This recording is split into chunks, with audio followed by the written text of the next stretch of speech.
Amém. A paz do Senhor, igreja. Amém? Pode se assentar. Nós vamos fazer a leitura da palavra do Senhor. Mas antes, eu queria agradecer ao pastor Edmilson mais uma vez essa oportunidade e reforçar, né? Realmente, a minha família ela não é perfeita. Nós também temos dificuldade, temos os nossos contratempos, as nossas lutas, porque estamos nesta terra, mas uma coisa nós procuramos fazer o tempo todo, é a vontade do Senhor. Vês quanto dói a gente, né? Porque nós somos carne e queremos ver às vezes as coisas acontecer da maneira que a gente quer. E não pode ser assim. As coisas precisam estar do jeito que o Senhor quer, não do nosso modo. E o tema desta campanha que estamos fazendo na quinta-feira é discípulos se posicionando para a guerra. Semana passada falou diretamente dos discípulos. Hoje nós iremos falar um pouco sobre a questão da família. E a gente observa, como o inimigo está se levantando contra as famílias. E agora ele achou o caminho das famílias na igreja, aqueles que estão, debaixo da cobertura do Senhor, mas estão desatentos. Não estão atentos ao que Deus tem falado, ao que Deus tem revelado neste lugar. A gente pode perceber que em alguns conflitos mundiais, guerras, existe acordo entre homens para que os enfermeiros e os médicos sejam poupados, que os presos de guerra sejam tratados com dignidade, que as pessoas não sejam violadas, a residência, a casa, essas coisas. Mas nós podemos ver nos dias de hoje, nos noticiários, que não é bem isso que acontece. Hospitais são bombardeados, famílias são destruídas, tantas coisas acontecem, pessoas são mortas de maneiras bárbaras e terríveis. A gente pôde observar através da história que na Segunda Guerra Mundial, os judeus foram massacrados. Não só os judeus, eles contam os judeus porque foi o maior número, mas qualquer pessoa que não fosse alemão legítimo foi perseguido, foi maltratado, passou por momentos terríveis. O que eu quero dizer com isso, irmão? O inimigo, ele não brinca de ser seu inimigo. A primeira oportunidade que ele tiver para te destruir, ele vai te destruir. E se ele te aprisionar, ele não vai te tratar com cordialidade, não. Ele vai fazer de tudo para que você sofra. Ele vai fazer de tudo para que você possa se vira aqui, gente. Trabalhar de maneira que você possa desacreditar em tudo aquilo em que você confiava. Então o inimigo ele não vai te poupar. Ele vai te pegar e vai te massacrar. Sabe por quê? Porque você, se ficar sadio, saudável, você é um potencial de perigo para ele. E ele não quer ser prisioneiro do seu inimigo. E eu acredito que nós também não queremos ser prisioneiros dos nossos inimigos, nem fazer prisioneiros, porque muitas das vezes a gente acaba fazendo prisioneiros as pessoas que a gente maltrata, que a gente dá uma palavra dura, não cuida, e a gente acaba trazendo essa pessoa também, tornando essa pessoa um prisioneiro. Eu quero ler com os irmãos a palavra do Senhor, um texto que fala muito a respeito disso que nós vamos falar aqui, acerca de estar guerreando pela nossa casa, pela nossa família. Abra sua Bíblia no livro de Samuel, 1 Samuel, no capítulo 30.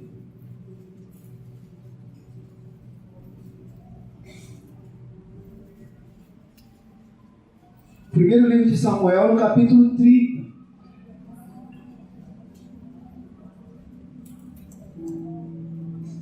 Amém? Está na tela? Amém.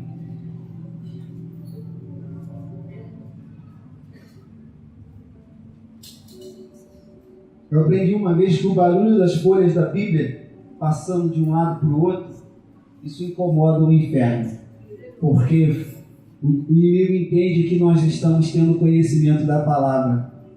Então nós precisamos manusear a Bíblia. Hoje, tem aí os celulares sagrados, que facilita a nossa vida, mas nós precisamos manusear bem a palavra do Senhor. Diz assim o texto da palavra do Senhor, primeiro livro de Samuel, capítulo 30, verso 1.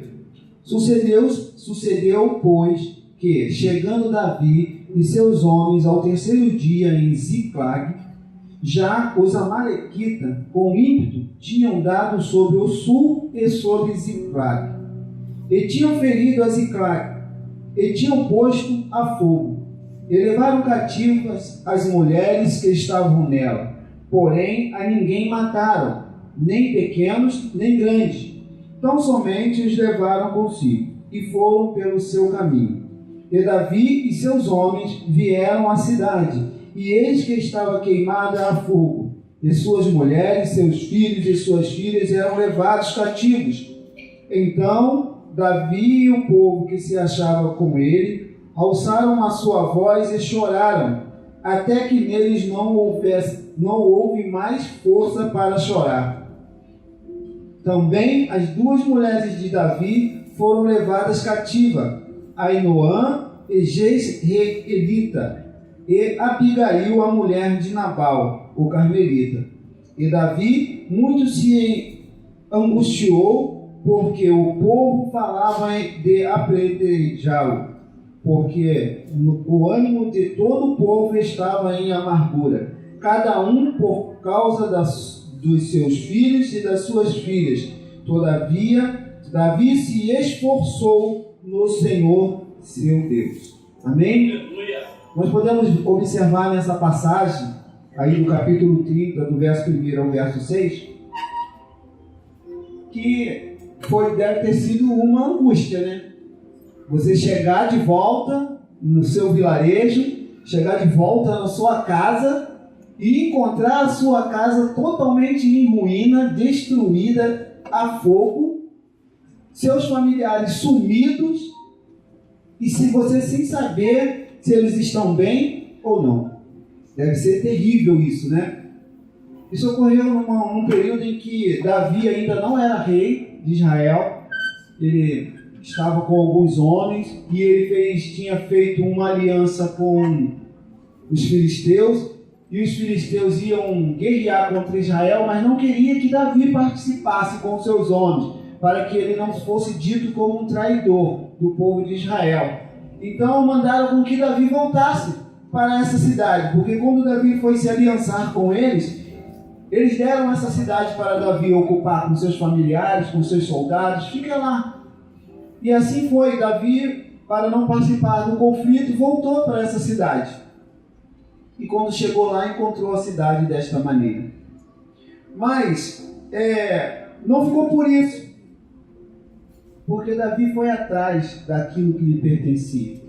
Davi foi guerrear e retornou e trouxe todos os seus familiares de volta, sem ninguém se ferir, os espojos, e aí a história vai desenrolando. Mas eu queria que você percebesse nesse texto que nós lemos, o quão difícil é você chegar em casa e ver seu lar destruído. E a gente passa por isso nos dias de hoje. A gente chega em casa, a esposa relata: meu filho não está falando com o pai, seu filho não fala com o irmão não fala com a mãe, e assim vai. A gente olha assim: meu Deus, como que pode isso? Um irmão não falar com o outro, um filho não falar com o pai. Eu tenho uma amiga que fez aniversário agora, dia 2 de agosto, e eu liguei para ela para parabenizá-la, dizendo, falando que ela poderia ter uma noite ainda agradável, né, com os familiares, e ela me respondeu dizendo que talvez a noite dela não fosse muito boa porque o filho e o pai não estavam se falando. E ela trabalha duro, né, para ajudar em casa. E assim, muitas das vezes a gente trabalha duro, né? Sai de casa de manhã, dá um duro danado para poder pagar uma escola boa, um plano de saúde, porque a saúde não dá brincadeira, e, né, dá uma boa roupa para o nosso filho, dá um bom investimento, faz um bom investimento na vida dos nossos filhos, e chega em casa, a gente encontra a nossa casa destruída. Por quê? Porque o inimigo, ele não brinca de ser inimigo.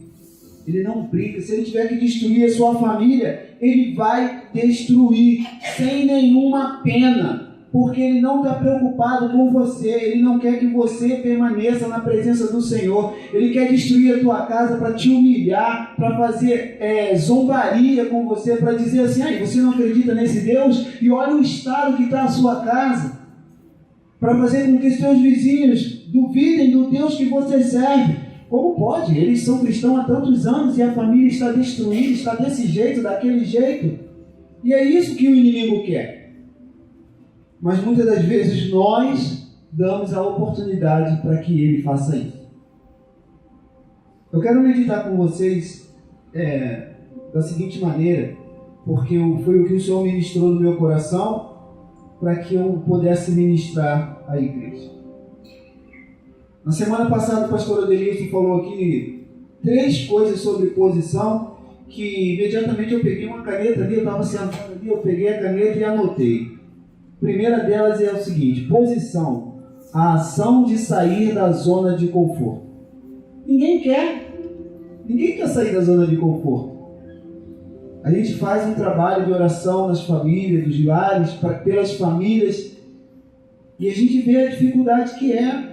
Eu acredito que as irmãs das intercessão também fazem várias orações aqui, e elas também percebem a dificuldade que é tirar o povo da zona de conforto, para sair de casa e vir orar 10 minutinhos antes, 20 minutinhos antes, sair e deixar o aconchego da sua cama para interceder por um filho, por um ente querido, por alguém, por uma situação. Ninguém quer sair da zona de conforto, porque é muito mais confortável. Para mim, não. Deixa essa peleja aí para o pastor Adelilson, ele que é o líder da igreja, pastor Elilde, que vai visitar no lar, deixa essa peleja aí para eles. Eu fico aqui da minha casa mesmo, eu ajudo aqui em oração. Sim, irmãos, nós podemos estar em casa ajudando em oração, sim, mas há momentos em que a gente precisa se levantar, tomar uma posição e falar assim: não, aqui não, chega de bagunça na minha casa, chega, porque aqui reina a paz do Senhor, e nós precisamos tomar essa posição, sair dessa zona de conforto. Chega, basta. Não é ninguém que vai vir de fora e vai dizer para você assim: olha, você precisa dar um basta nessa situação. De repente um conselho, né, uma orientação, mas quem tem que tomar a posição e dar o basta somos nós. Porque o inimigo, ele não vai sair se a gente ficar confortável, sem tomar nenhuma decisão, nenhuma atitude contra ele. Ele quer isso mesmo, que a gente fique prostrado, sem fazer nada, para que ele possa agir de maneira sorrateira, envolvendo todo mundo no seu lar, até que a casa caia. Até que a casa caia. Posição, escolher de qual lado que você está. Por exemplo, numa guerra existem 2 lados. O lado que está certo ou que está errado? Não, porque numa guerra não existe o certo e o errado. Existe uma diferença de opiniões sobre um determinado assunto. Você pensa de uma forma, eu penso de outra. Vou falar uma guerra aqui que é comum. As guerras nos estádios de futebol. Quem está com a razão? É o palmeirense ou é o santista? É o corintiano ou é o São Paulino? Ninguém está com a razão, porque não vale a pena tirar vidas por conta de uma partida de futebol. Mas é uma guerra, é um conflito. Mas, dependendo da situação, você precisa escolher de que lado você está nessa guerra. Você está do lado daqueles que se acovardam ou você está do lado daqueles que vão se posicionar e lutar? Porque se você está do lado daqueles que se acovardam, sinto muito, Deus não se agrada daqueles que se acovardam. Agora, se você está do lado daquele que toma posição e vai para a luta, aí sim, aí você pode contar com Deus. E o terceiro é posição, reconhecer que está em guerra. É claro, né? A gente não precisa nem fazer força para saber que a todo tempo nós estamos em guerra contra o inimigo da nossa vida. O inimigo que quer tirar de nós o direito de herdar tudo aquilo que Deus tem prometido para nós. Porque se Deus já colocou nos projetos dele que nós somos herdeiros de Cristo, co-herdeiro com Cristo, irmão, a terra prometida foi para mim também. Os céus foram prometidos para nós. E nós precisamos tomar posse disso. E o diabo quer tomar isso da gente a qualquer custo. E nós estamos dormentes, sem perceber o que ele tem feito. Toda guerra ela é vencida após observarmos alguns fatores. Algumas coisas precisam ser observadas para que a gente possa vencer uma guerra. Primeira coisa dela é saber quais ativos devemos proteger do inimigo. Ativo é tudo aquilo que para você tem valor. Esse é um termo técnico da área de informática. Ativo, tudo aquilo que tem valor para você. O que tem valor para você? São seus filhos? Então isso é um ativo que você precisa proteger. É seu esposo? É um ativo. Sua esposa? Outro ativo. O seu ministério, porque às vezes o inimigo quer destruir o seu ministério, porque ele sabe, se tirar daquele ministério, ele vai destruir a sua casa, ele vai destruir seus filhos e vai contaminar outras pessoas. Então às vezes o inimigo quer destruir o teu ministério. Então isso é um ativo que você precisa proteger. Você sabe, na sua casa, o que é que o inimigo quer destruir? Aí tu fala assim, meu casamento. Sim. Ele quer destruir meu relacionamento com meus filhos. Sim. Ele quer destruir o relacionamento entre irmãos. Sim. Ele quer me envergonhar. Sim. Então nós precisamos ter isso em mente. O que é que o inimigo quer destruir na minha vida? Um exemplo de Jó. O que é que o inimigo queria fazer com Jó? Tirar a confiança dele em Deus. Então o que ele fez? Começou a tirar as coisas de Jó. Mas Jó não cedeu, Jó não mudou. Em momento algum, Jó renunciou a Deus. No final ele declara, antes eu te conhecia de ouvir alguém falar, agora eu te conheço pela experiência que teve com Deus. E nós precisamos ter experiência com Deus, porque quando o inimigo resolver mexer nas nossas coisas, nas coisas daquilo que Deus entregou nas tuas mãos, porque às vezes Deus entregou nas tuas mãos um ministério e o inimigo tem feito bagunça. Deus entregou nas tuas mãos uma família para você interceder por aquela família e você não tem feito nada. Entregou nas tuas mãos crianças para você cuidar, pessoas para você cuidar e a gente não tem feito nada. E o inimigo está brincando com isso. Então nós precisamos, primeira coisa, nós precisamos ter o entendimento daquilo que precisamos proteger. Depois, nós precisamos conhecer o terreno. Ninguém vai para uma guerra sem conhecer o terreno. Onde está pisando, como que tem que ir. Porque senão você vai ser uma presa fácil para o inimigo. Eu comecei aqui falando a respeito da Segunda Guerra Mundial.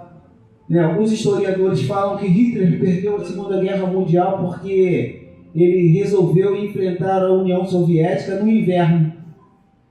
Imagina aquele monte de carro de combate na neve, naquele lamaçal. Como que ele ia conseguir? E olha que a força do exército do Hitler era os carros de combate. Então a estratégia que ele usou estava errada. E muitas das vezes nós erramos porque não conhecemos o terreno onde nós estamos pisando. Nós não conhecemos. Por quê? Nós achamos que temos o entendimento da coisa e aí acabamos entrando em áreas que Deus não nos chamou para entrar. Ah, irmão, você a partir de agora, você está na capelania da igreja. Ah, capelania da igreja, né? Vou falar porque teve um curso agora. Capelania. Mas você não se preparou para chegar num presídio, você não se preparou para entrar num asilo, porque assim, ir num asilo que passa na televisão é bonitinho, é tudo organizado, as pessoas estão limpinhas, de banho tomado. Agora, vai nesses asilos públicos aí que são verdadeiros depósitos de idosos, que as pessoas chegam lá e largam o seu ente querido jogado e fica na mercê de mão de estranhos que não cuidam. Aí você chega lá e vê pessoas doentes, fedendo, sujas. Aí você não está preparado para isso. Aí, sabe o que vai acontecer? Você que vai sofrer. Daqui a pouco você está louco. Sabe por quê? Porque você não conhece o terreno que você está trabalhando. Então, quando nós precisamos nos posicionar para a guerra, é guerra. Então tá bom, o que eu preciso proteger do inimigo? Tá, já sei o que eu preciso proteger. Depois, eu preciso conhecer o terreno. Em qual terreno eu vou enfrentar esse inimigo? Porque se a gente não conhecer o terreno que a gente vai enfrentar o inimigo, a gente não vai se dar bem. Um exemplo disso, Moisés. Moisés mandou 12 espias na terra para ver como era. Sabe por quê? Porque a terra era prometida, foi Deus que deu, mas lá tinha moradores. E Moisés não podia chegar com aquele povo lá, de qualquer maneira, e sai que agora a terra é minha. Como? Sai que agora a terra é minha, foi Deus que me deu? Eles precisavam lutar pela terra. Mas como ele ia lutar pela terra se ele não sabia o que tinha na terra? Deus não havia revelado a ele. Então ele mandou 12 espias. Para quê? Para que eles pudessem observar a terra, saber o que ia enfrentar no terreno. E nós precisamos fazer isso, conhecer o terreno que o nosso adversário atua, para que a gente possa planejar as nossas estratégias, que seria o terceiro ponto. Precisamos escolher as estratégias nossas estratégias de combate. E quais armas vamos usar? 2 Coríntios 10, 3, 4. Vamos ler aí a palavra do Senhor em 2 Coríntios 10, capítulo 10, verso 3 até o 4.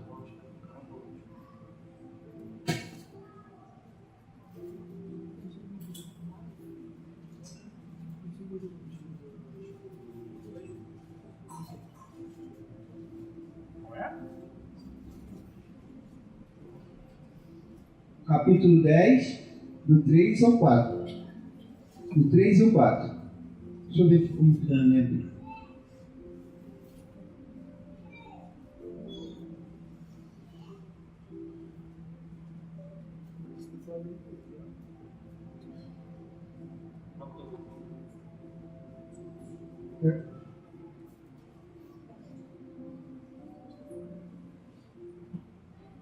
É o 4 e o 5.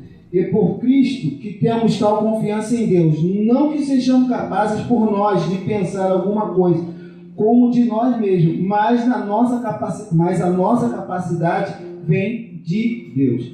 Então nós podemos entender com isso que toda a estratégia que nós precisamos montar para vencer essa guerra, para lutar contra o inimigo, para guerrear contra o inimigo, para tomar uma posição, ela vem de Deus. Então nós precisamos buscar em Deus. Senhor, qual é a estratégia que eu preciso adotar para vencer essa batalha que está dentro do meu lar? Qual é a estratégia que eu preciso adotar para que meu esposo possa se render à tua presença, a minha esposa possa se render à tua presença, os meus filhos possam se render à tua presença, possam abandonar o vício, possam abandonar todas as coisas do mundo e voltar para a tua casa, retornar aos teus caminhos? Porque às vezes a gente quer ir com a nossa força, com a força do nosso braço, arrastar pelo braço, você vai. Enquanto é pequeno,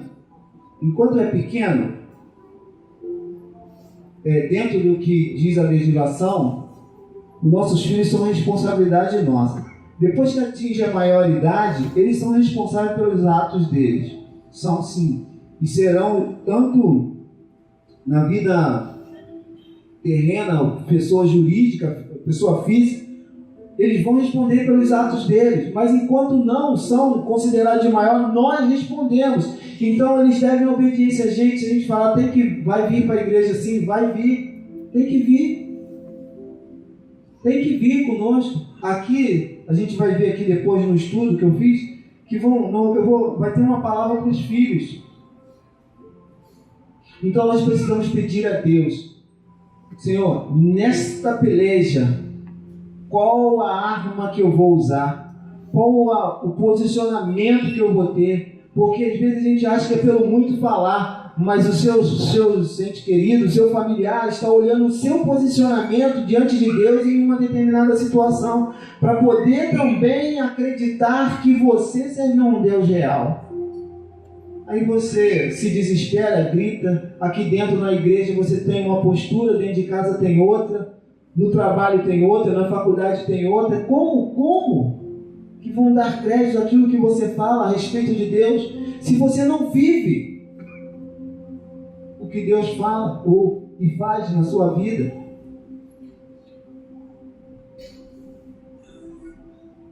Um exemplo disso é Gideão. Gideão é um exemplo de observar e obedecer às estratégias que Deus determina para uma determinada guerra. Porque às vezes Deus fala assim, vai orar, e a gente não quer orar. Participa da campanha, e a gente não participa da campanha.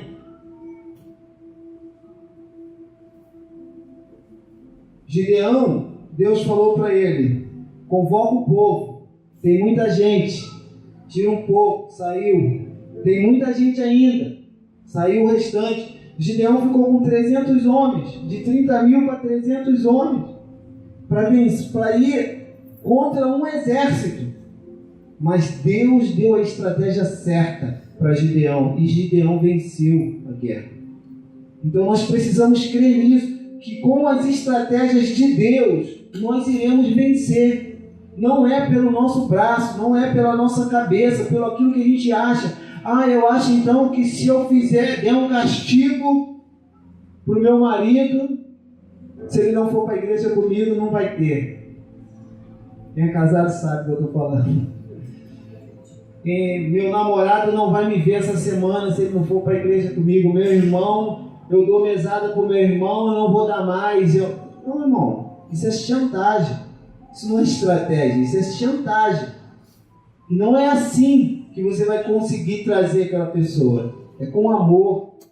Às vezes você dá uma palavra de amor, um pouquinho de carinho, um pouquinho de atenção. Você faz com que aquela pessoa quebre o coração daquela pessoa. E ela sinta o desejo de vir com você para a casa do Pai. Agora, você apresenta a casa do Pai como um lugar só, onde tem punição. Quem quer vir? Ninguém, né? Davi é um outro exemplo também de estratégia. Porque Davi sozinho, com a estatura e a força que ele tinha, ele não tinha condições de vencer ninguém. Ele não podia com ninguém. Mas todas as vitórias de Davi foram com a força do Senhor. Aquilo que Deus mandou ele fazer. Até ele chegar ao trono para ser rei de Israel. Foi tudo acompanhando as estratégias de Deus, porque até a oportunidade de matar Saul e tomar o trono, ele teve, mas ele foi obediente a Deus. E aí às vezes a gente quer pegar o mente querido que não obedece, né? Quer pegar assim no pescoço assim, você está me tirando do sério, mas não é isso que Deus quer.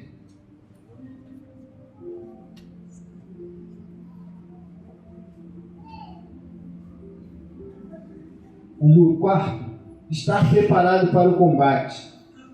Nós precisamos estar preparados. Muitos não perceberam, mas ainda há pouco teve um combate aqui dentro. E se você não está preparado, como é que vence esse combate? No momento que você estava orando aqui, junto com o pastor Ademilson, intercedendo para a família, tinha um combate, irmãos. no reino do Espírito, no mundo espiritual, um combate travado. Mas se nós não estamos preparados para esse combate, sabe quem é abatido? Nós. Nós somos abatidos. Porque a gente fica frustrado. Olha, eu faço de acordo com o que me ensinam, Deus fala, e acontece, e nada acontece. Mas por quê? Porque você não está preparado para o combate, você está de qualquer maneira. E não é isso que Deus quer. Deus quer que a gente esteja preparado, porque a gente sabe que quando a gente se conforma com as coisas desse mundo, a gente fala assim, tá bom, deixa assim mesmo. Tá bom. Fulano tá fazendo assim, tudo errado. Deixa ele, é ele Deus. Deixa ele. Deus qualquer hora vai tratar com ele. Deus, não quero saber. Irmãos, nós precisamos nos posicionar. Nós precisamos entender que nós precisamos estar preparados para o combate. Eu agora não estou mais preparado para o combate porque eu adquiri minha aposentadoria, então não estou mais preparado para o combate. Mas eu falava em casa quando era alguns anos atrás, eu tenho hora para sair de casa, para o trabalho, mas eu não tenho hora para voltar. Nosso país é um país de paz, mas a gente não sabe. Outro dia fomos surpreendidos com essas intervenções. Todo mundo achava que ia para casa, mas não. Está todo mundo trabalhando. E quem é da área sabe como é que funciona. Hoje você pode vir para casa, mas amanhã de repente não vai vir. Porque você tem que estar preparado para o combate. E aí? Você está preparado para o combate? Para defender a sua família? Muitos aqui, se vê um filho numa situação igual o pregador de terça-feira falou, né? O irmão sentiu o sangue, ferveu, entrou no combate e foi embora depois para a igreja. Não é bem assim que Deus quer que sejamos, mas nós precisamos estar preparados para defender aquilo que nós amamos, defender os nossos ativos, o nosso patrimônio, a nossa casa, a nossa família. Nós não podemos estar de bobeira, desapercebidos das coisas que estão acontecendo. Precisamos estar preparados. E estar preparado, nós temos que estar sempre buscando fazer jejum, estando em oração o tempo todo, sem cessar. Reconhecer quem é Deus na nossa vida. Salmo 144, 1 e 2. Salmo 144, 1 e 2. Nós precisamos reconhecer, irmãos.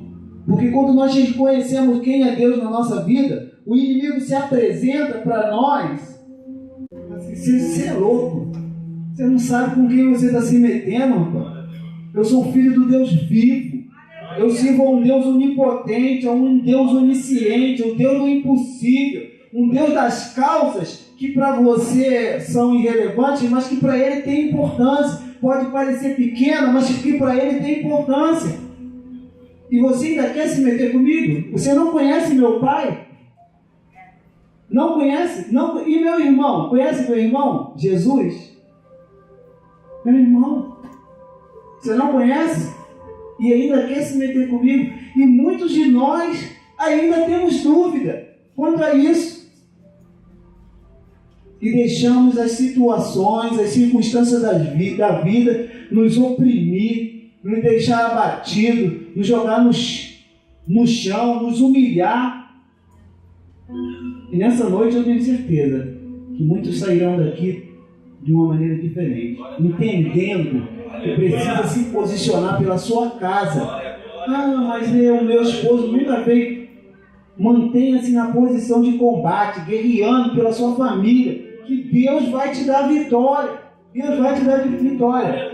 Bendito seja o Senhor, minha rocha, que ensina as minhas mãos para a peleja e meus dedos para a guerra. Outro. Benignidade minha e fortaleza minha, alto retiro meu e meu libertador és tu,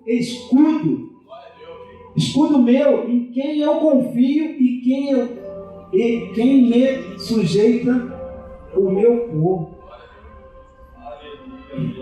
Não, então assim, se eu reconheço quem é Deus na minha vida, porque assim, no tempo de Faraó, eles confiavam nos carros e nos cavalos, porque quem tinha um exército daquele com muitos carros e muitos cavalos mandava.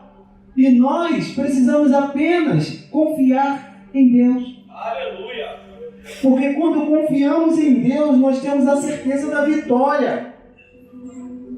E o que aparentemente é derrota, poxa, essa causa eu perdi. Irmãos, pensa assim, o que Deus quis me ensinar com isso?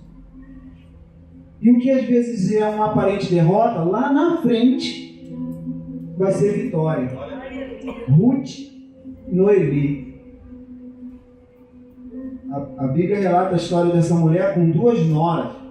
Todas 3 perderam os maridos. Uma aparente derrota, né? Porque naquela época, mulher sem esposo, viúva, sem direito a nada. Mas Ruth e Noemi voltam para sua terra natal de Noemi. E Ruth, que não era nem de lá, acabou sendo abençoada e podendo cuidar também ainda da sua sogra. Então, existem derrotas que a gente fala assim, perdi, mas que são apenas caminhos em que o Senhor está te levando para te fazer crescer, para te fazer entender que Ele é Deus na sua vida, para te mostrar que apesar de você ter passado por aquela prova, que Ele não te abandonou. E às vezes a gente acha isso, né? Eu estou abandonado, estou sozinho. Mentira de Satanás.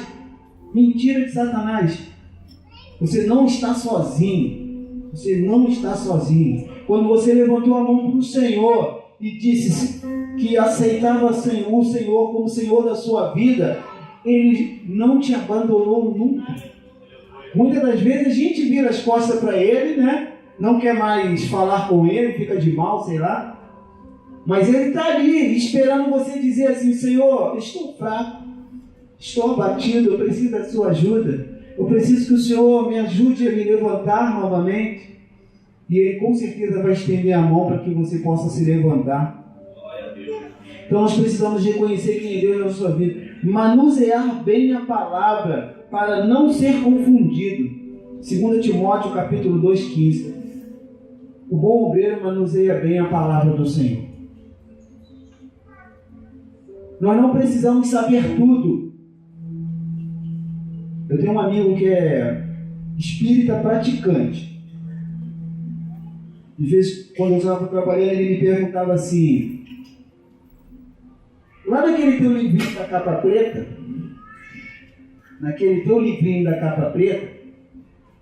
no livro tal fala assim, e ele sabe, irmão, livro, capítulo, versículo e o texto. No livro tal fala assim, vou citar um exemplo aqui, amará teu Deus sobre todas as coisas. O que ele quis dizer com aquilo? Aí você vai dar um passo atrás, como é que eu vou ali me chamar, o telefone? Não precisa se envergonhar, porque às vezes o inimigo quer te afrontar, quer fazer você se sentir humilhado, envergonhado, mas você não precisa entrar no confronto direto com ele. Você pode responder nesse exemplo aqui assim, amar a Deus sobre todas as coisas quer dizer que eu amo um Deus que me ama. Eu amo um Deus que vive por mim. Então, quando eu amo alguém que vive por mim, ela está sobre todas as coisas. Agora, se você não tem o conhecimento da palavra, não maneja bem a palavra, não sabe onde procurar o socorro na palavra, muitas pessoas sofrem, né, com muita coisa porque não sabem que Deus a ama.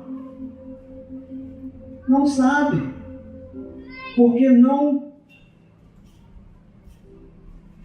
buscam o conhecimento da palavra e sofre por isso. Não procurem usar textos sem contexto como pretexto para que você possa ser beneficiado.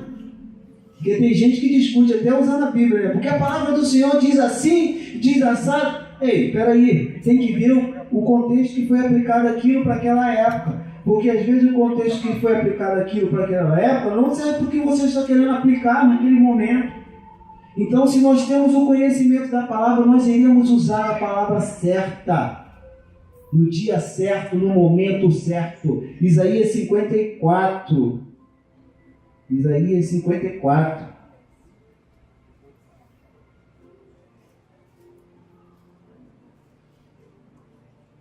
No 54.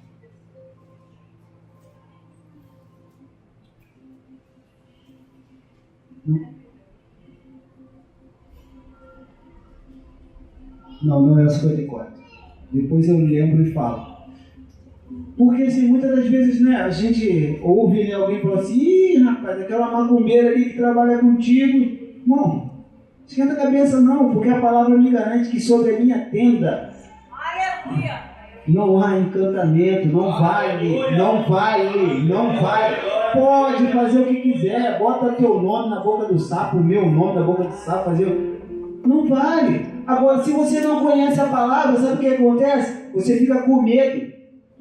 E aí, aquilo que não era para funcionar, acaba funcionando. Mas sabe por quê? Porque você está com medo. E você já viu que quem está com medo e anda de noite no escuro tem medo até do barulho da calça jeans? Fica fazendo assim. Já viu? Aí olha para trás toda hora, aí para, o barulho para. Aí começa a andar e o barulho começa. Está com medo, cara. De quê? Da tua calça que está batendo uma perna na outra.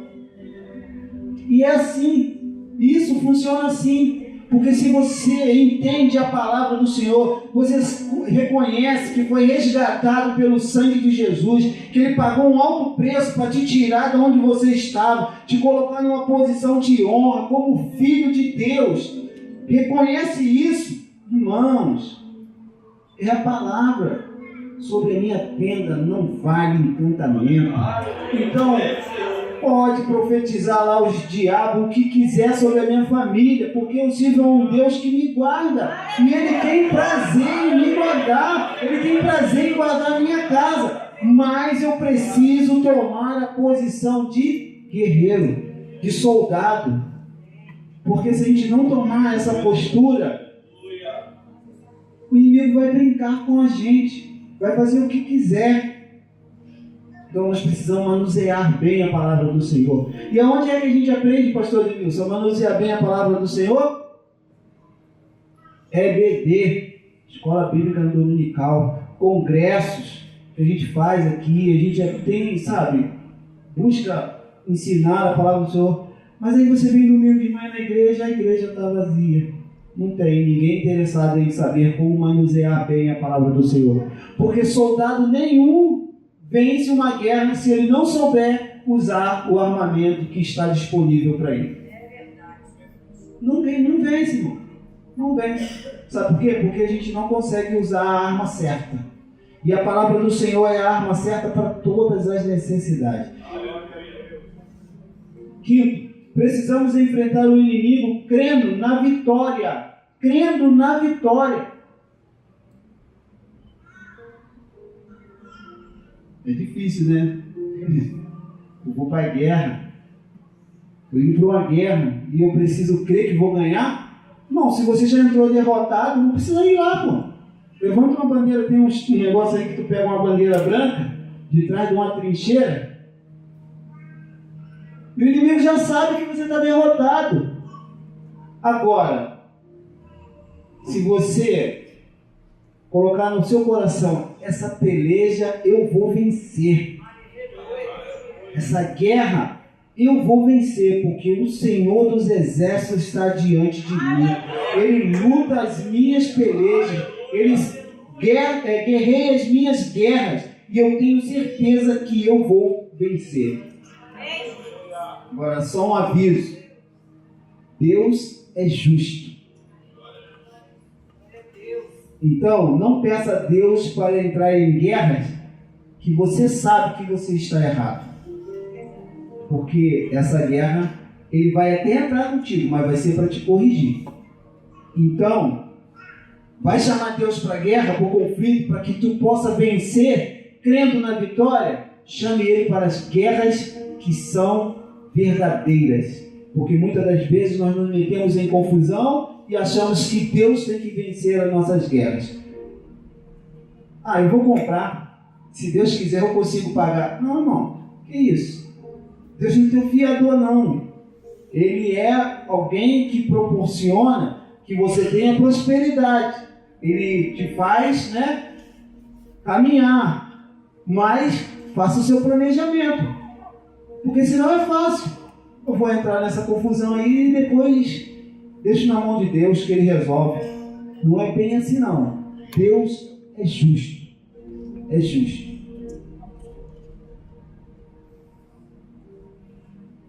Uma visão de fé e confiança. Isaías 45.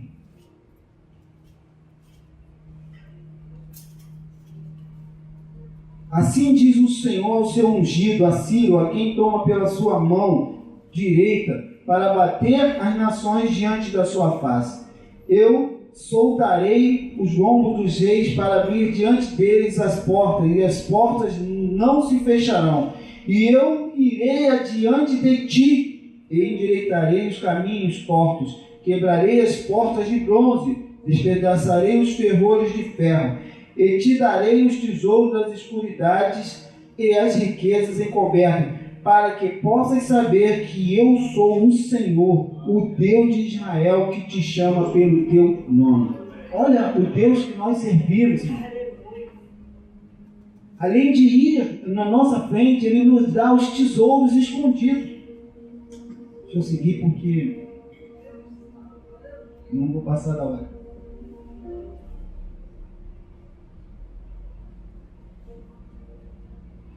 E se não vencermos? Nós precisamos estar preparados para as baixas nas guerras, Se não vencermos, nós devemos dizer igual Paulo: combati o bom combate, guardei a carreira e a fé. Irmãos, a gente precisa ter esse entendimento, que nós iremos ter baixas. Alguns falam assim: quem tem promessa de Deus não morre. É duro, Mas quantos nós já vimos aí que receberam promessas do Senhor e partiram por os braços do Senhor? Será que essas pessoas cometeram alguma coisa errada? Fizeram algo errado para que Deus as punisse ou as levasse? No meu entendimento, irmão, é o seguinte: Deus fez uma promessa para as pessoas, para essas pessoas. Essas promessas poderão ser cumpridas no continuar da vida, mesmo que essas pessoas não estejam aqui. Sabe por quê? Porque Deus é Deus. Ele sabe o que é melhor para nós. Ele sabe tudo aquilo que Ele prometeu para você. As coisas que irão se cumprir para que você veja. E as coisas que irão se cumprir mesmo sem você estar aqui para ver. Sabe por quê? Porque Ele é Deus. Deus sabe o que quer. Eu não. Não é isso, mamãe? Deus sabe. Deus sabe. Eu não. Eu não sei o que Deus quer.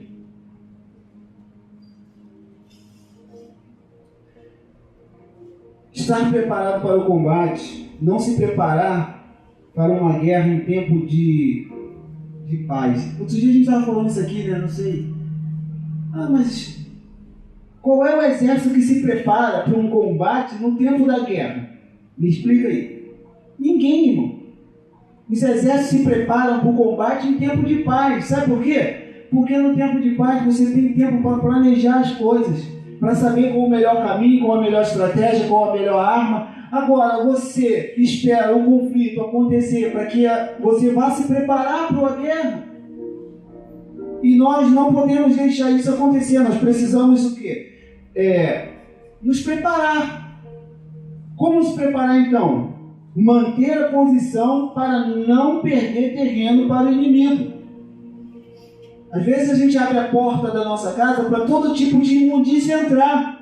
Então você está dando espaço para o inimigo invadir o teu terreno. A gente já sabe aí de tudo isso da TV Globo, dos WhatsApps da vida, dos Facebook, das mídias sociais, a gente já sabe. Mas a gente insiste em abrir a porta. mais companhia, pessoas que você sabe que não são influências boas para os seus filhos, mas deixa andando, pessoas que você sabe que só querem o teu mal, você deixa ele entrar na sua casa, entendeu? Você está abrindo um espaço para o inimigo invadir a tua casa. Então, no tempo de guerra, a gente não pode dar espaço para o inimigo. Manter a posição, manter as fronteiras, o domínio, tem que estar tudo debaixo do seu domínio. Para os maridos agora, nós precisamos ser honrado, fiel, provedor, líder, bondoso com os nossos filhos e esposa, fazer um papel de pai, de líder da família, dando a direção, mostrando o caminho. E muitas das vezes nós negligenciamos isso e deixamos por conta da esposa. E ela fica sobrecarregada e aí dá tudo errado. Para as esposas agora, ser submissa, auxiliadora, fiel, honrada, boa dona de casa ou esposa e carinhosa com o marido e filhos.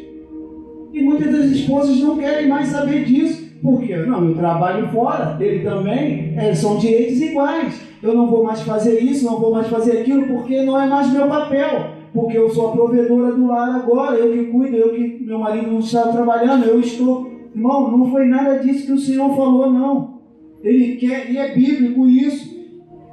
Você pode olhar lá em Efésios, está escrito lá que as mulheres precisam ser submissas. E também está escrito em Efésios, vós marido, ame a sua esposa. E nós temos negligenciado isso.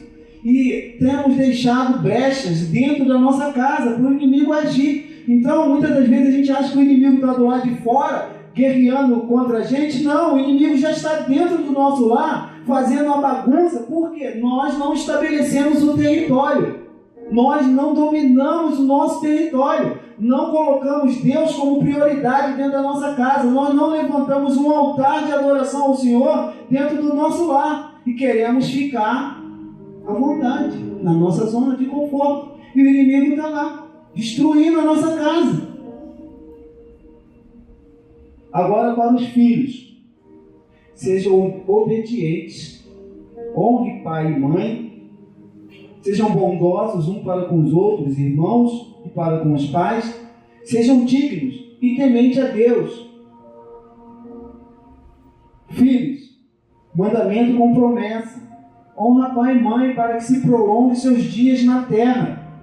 Aí os filhos não querem mais obedecer aos pais. O pai e a mãe falam alguma coisa, já vira as costas, bate o pé e sai. Você está procurando, sabe o que sobre a tua vida? Maldição.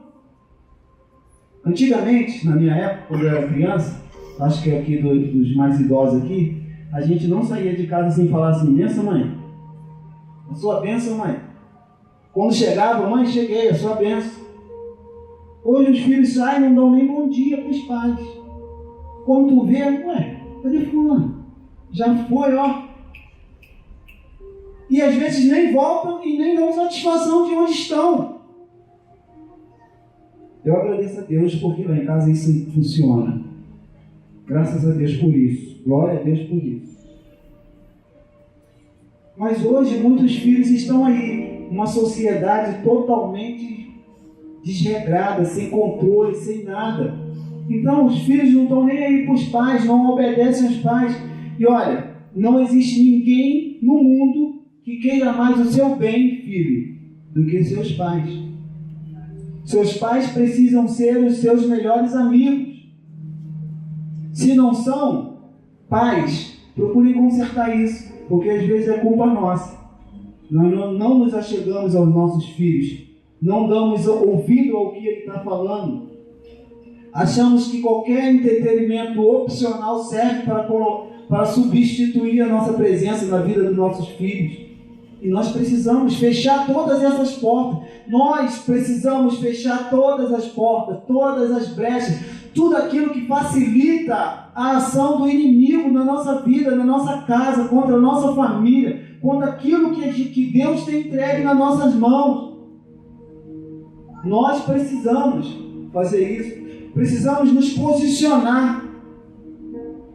Buscar a Deus em todo o tempo, orando sem cessar, observando os possíveis pontos de acesso do inimigo. A gente fecha tudo. A gente coloca senha no telefone, senha no computador, instala antivírus, faz um monte, bota cerca elétrica, bota câmera de vigilância, faz um monte de coisa, mas aí a gente abre a nossa vida espiritual para o inimigo ficar à vontade, para brincar com a gente. A gente precisa também proteger a nossa vida espiritual, proteger a nossa família com oração, com jejum, com busca da palavra, para que o inimigo não venha ter a oportunidade de alcançar alguém da nossa família.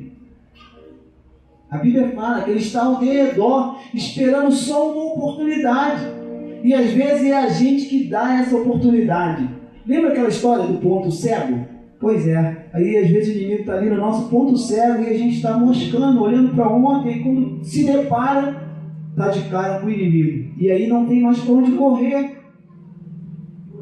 Aí sofre na mão do inimigo.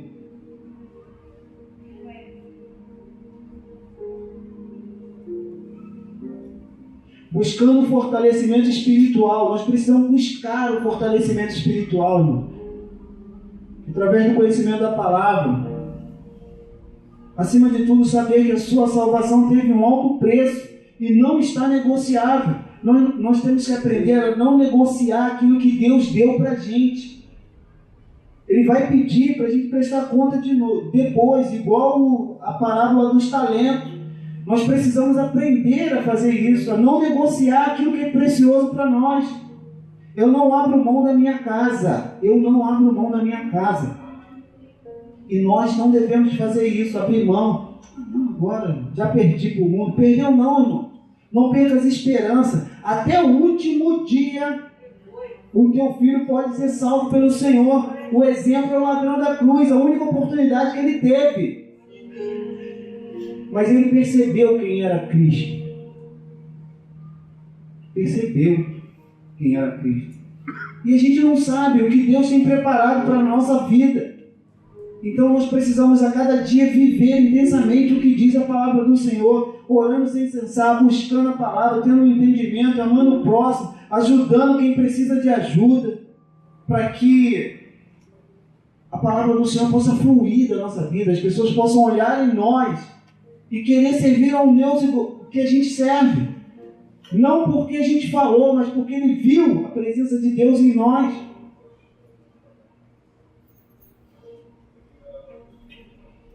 Quando Deus criou a família, ele fez com um propósito: encher a terra e para que a família fosse feliz no lugar que ele tinha criado, com todas as facilidades para isso.